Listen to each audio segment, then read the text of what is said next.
Okay, next I'm going to show you how to access your work-based learning students who are on job placement. So again, going to the dashboard, signing in using your Google credentials, it will drive you to the dashboard, and over here to the left is basically where you're always going to be looking for your options. I'm just going to start with the work-based learning. So again, if you have students on job placement and they're actively submitting work logs, this is where you're going to be accessing all the forms that you need and looking at all the work logs that your students have completed, and also looking at all the work logs that have been approved by the employers. So we are going to start with job placement. They will generate right here. So I am currently in the HVAC program, and he has students that have been active in their job placement program, their job placements for a while now. So you're going to be able to see kind of how this progresses as your students get started submitting work logs. So we're just going to start with the first student here. The reason that they have this full green circle is because that means that they have met the minimum requirement of earning 160 hours so now they're eligible to actually earn their work-based learning credit. So that's really all this green circle is signifying, is that they have officially earned their work-based learning credit. They've reached that 160 hours. If you click on that circle, this is where you're going to be able to see total hours that have been submitted and total hours that have been approved. Okay, so for example, this student has had the exact same amount of hours that he submitted also be approved.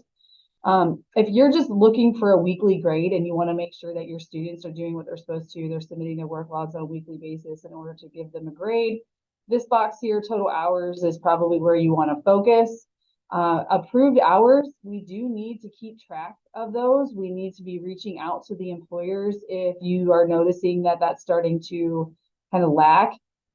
Maybe 2 weeks have gone by and they haven't approved any hours. It's time to reach back out to those employers, kind of ask them if they could please go back into their email and start approving those hours. But here you're just going to see a basic log of all work logs that have been submitted by this student with their description, which is really nice.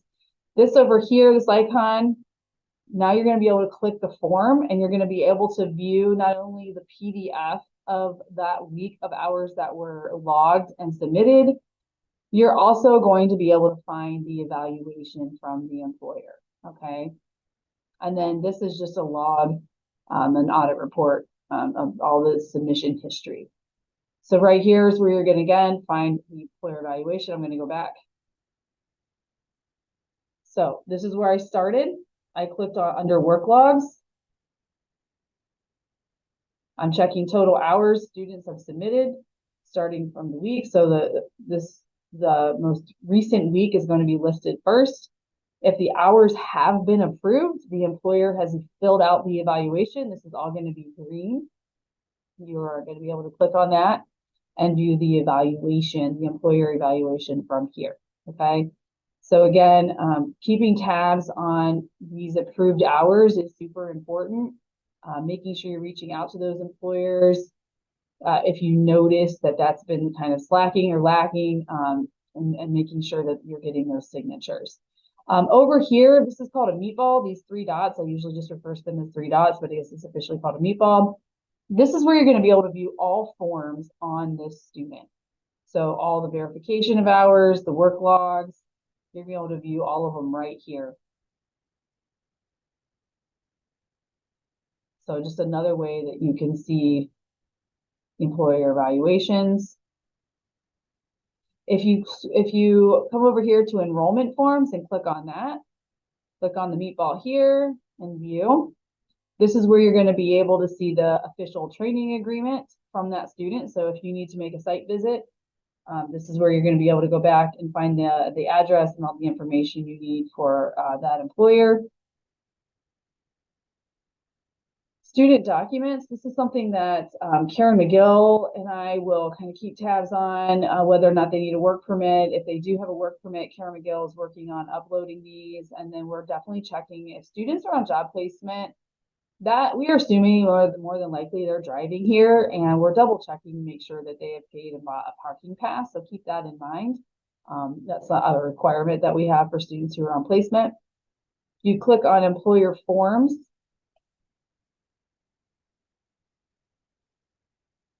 And blank form, this is where you're going to find your site safety. So you can download this as a PDF and fill this out when you're making the site safety visits.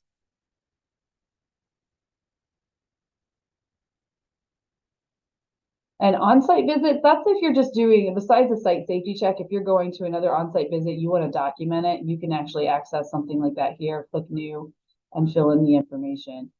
How many miles you put in, the students that you were visiting, the dates, and any notes that you have. So that, again, is just something if you, for your records, you want to keep track of that. That's what that on-site visit means. So employer forms is where the site safety check form is.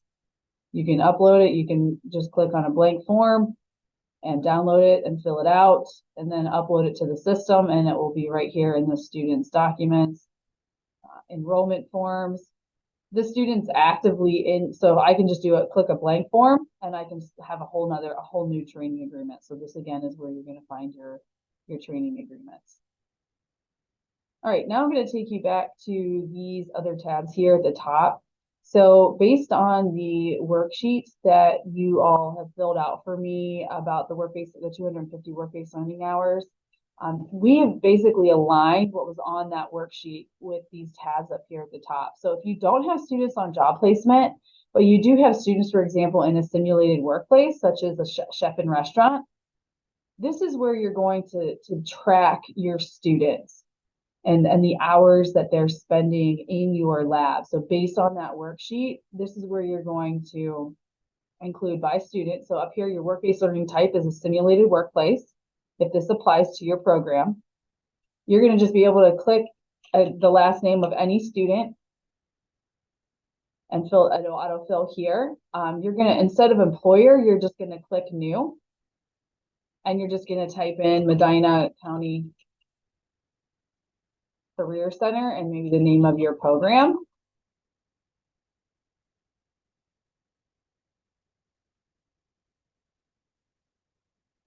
You can fill in all of our address here, your email, opportunity type. I would probably click pre-apprenticeship, because that's what we're tracking here. For the tags, that's really just the year, the school year, the current school year. And then you may have to type in the name of your program here, your cluster. So that's going to be usually hospitality and tourism. And then you're going to add the employer here. And then the contact is going to be you as a teacher. Skill sets, this is just going to be, again, the name of your program that's aligned with the 4 core classes that you teach. I would probably put something like student intern in this job title section. It's obviously not paid, so you're not going to put anything here. And I would put your start date as being the first month that they started here in your program. So that was, if we're just going to start this year, it's going to be August of 2023. Again, the tags are going to be the year again and the name of your program, and then you're going to add work-based learning experience. I didn't fill this all out, so it's going to fail. And you're going to do that for every single one of your students. So they're going to actually be under the simulated workplace tab. And you can make changes to them. You can change the hours once you start generating your roster of students.